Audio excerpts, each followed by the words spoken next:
Heute sind wir bei den Regeln. Regenbogen am Morgen macht dem Schäfer Sorgen. Wie entsteht ein Regenbogen?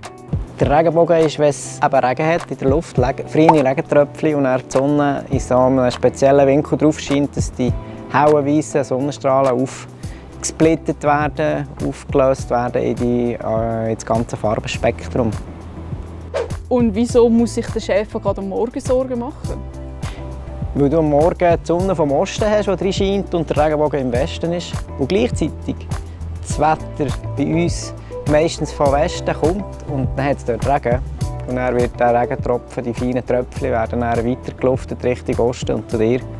Dann kann es dann gut sein, dass du plötzlich im Regen stehst und nicht nur der Regenbogen nachher in der Sonne glänzt. Also heisst es eigentlich, dass wenn wir am Morgen einen Regenbogen haben, dass es dann regnen kann? Ganz so einfach ist es nicht.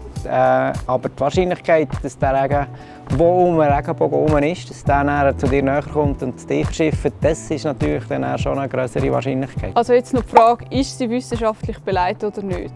Diese Bauernregel die hat sehr viel Wahres im Kern und durchaus hilfreich, wenn du morgen einen Regenbogen siehst, mal zu achten, ob es dann um 10, 12 oder vielleicht auch am Nachmittag anfängt zu regnen.